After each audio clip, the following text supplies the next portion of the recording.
আবারও এই মুহূর্তে আইপিএল 2025 এবং আইপিএল 2025-এর অকশানকে নিয়ে এই মুহূর্তে বেরিয়ে এলো পাঁচটি বিশাল বড় breaking news. Chennai super kings Kolkata knight রাইডার্সের জন্য যেমন এই মুহূর্তে বড় সুখবর বেরিয়ে এলো, ঠিক তেমনই বিসিসিআই তথা IPL governing council finally IPL 2025-এর প্লেয়ার রিটেনশনকে নিয়ে দিয়ে দিল বিশাল বড় সব আপডেট। হ্যাঁ বন্ধু, তুমি যদি আইপিএলের একজন বড় ফ্যান হও এবং আইপিএল 2025-কে নিয়ে এই মুহূর্তে বেরিয়ে আসা পাঁচটি ব্রেকিং নিউজ জানতে চাও, তাহলে অবশ্যই দেখো পুরো ভিডিও। এবং এখন থেকেই আইপিএল 2025 দেখার জন্য এক্সাইটেড থাকলে ভিডিওটিকে করে দাও মন থেকে একটা লাইক, এবং এইভাবে আরও আইপিএল 2025 এবং আইপিএল 2025-এর অকশান সংক্রান্ত আপডেট এবং ভিডিও পাওয়ার জন্য এক্ষুনি করো চ্যানেলটিকে সাবস্ক্রাইব।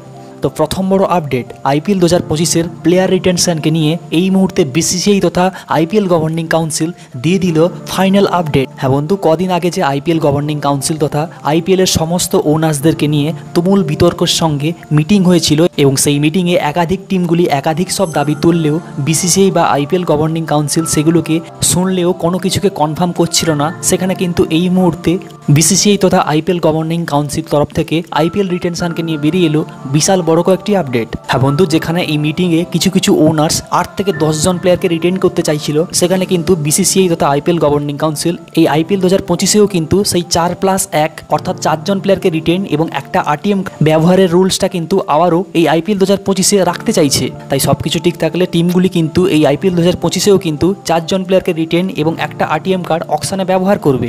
এরপর দ্বিতীয় বড় আপডেট, আইপিএল 2025-এও কিন্তু সেই ইম্প্যাক্ট প্লেয়ারের রুল জারি থাকবে। হ্যাঁ বন্ধু, কিছু টিমের মালিকরা কিন্তু ইম্প্যাক্ট রুল তুলে দেওয়ার জন্য বিসিসিআইয়ের কাছে আবেদন জানিয়েছিল, কিন্তু বিসিসিআই সেই সমস্তকে খারিজ করে জানিয়ে দিয়েছে আইপিএল 2025-এ কিন্তু এই রুলটা আবারও থাকবে। এরপর তৃতীয় বড় আপডেট, প্রত্যেক টিমের অকশান পাসটাকে বাড়িয়ে দেওয়া হবে। হ্যাঁ বন্ধু, টিমের মালিকরা কিন্তু চেয়েছিল যে অকশান পাসটাকে বাড়িয়ে দেওয়ার জন্য, আর সেই কথা মেনেই কিন্তু বিসিসিআই তথা আইপিএল গভর্নিং কাউন্সিল তাদের অকশান পাসটাকে বাড়িয়ে দিয়েছে, যেটাকে রিপোর্ট অনুযায়ী 90 কোটি থেকে বাড়িয়ে 140 কোটি করা হয়েছে। এরপর চতুর্থ বড় আপডেট, আইপিএল 2025-এ 100% ভাবে মেগা অকশানই অনুষ্ঠিত হবে। হ্যাঁ বন্ধু, কেকেআর সহ কিছু টিমেরা চাইছিল যে আইপিএল 2025-এ যেন মেগা অকশান না হয়, আর বিসিসিআই তাদের সেই দাবিকে উড়িয়ে দিয়ে জানিয়ে দিয়েছে যে আইপিএল 2025-এ মেগা অকশান হবে। তবে এতদিন ধরে যে 3 বছর অন্তর মেগা অকশান হয়ে আসছিল, সেটা কিন্তু আর 3 বছর না হয়ে 5 বছরের অন্তরালে হয়ে যাবে। এরপর পঞ্চম বড় আপডেট, মেগা অকশানে বিক্রি হওয়া সমস্ত বিদেশি প্লেয়ারকে কোনো সিরিয়াস অসুবিধা ছাড়া আইপিএল অবশ্যই খেলতে হবে,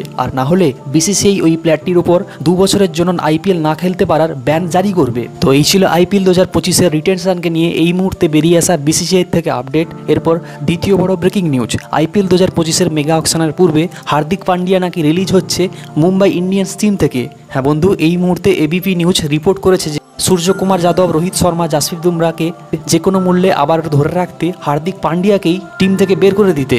তাই দেখা যাক মুম্বাই ইন্ডিয়ান্স এটা করে কিনা। এরপর তৃতীয় বড় ব্রেকিং নিউজ, মহেন্দ্র সিং ধোনি খেলবে আইপিএল 2025-এ এবং WPL-এ টিম কিনছে সিএসকে। হ্যাঁ বন্ধু, সমস্ত চেন্নাই সুপার কিংস ফ্যানদের জন্য গুড নিউজ এটাই যে মহেন্দ্র সিং কিন্তু 100% ভাবে আইপিএল 2025-এ খেলবে, এবং ওমেন্স আইপিএলে কিন্তু চেন্নাইয়ের নতুন টিমকে দেখতে পাওয়া যাবে। কেননা এই মুহূর্তে কিন্তু চেন্নাই সুপার কিংসের মালিকরা আইপিএল গভর্নিং কাউন্সিলের কাছে আবেদন করেছে তারা যাতে মহেন্দ্র সিং ধোনিকে আইপিএল 2025-এর জন্য অ্যাজ এ আনক্যাপ প্লেয়ার রূপে রিটেন করতে পারে। তাই এটা থেকে নিশ্চিত যে মহেন্দ্র সিং ধোনিকে আইপিএল 2025-এও কিন্তু আমরা খেলতে দেখতে পাবো।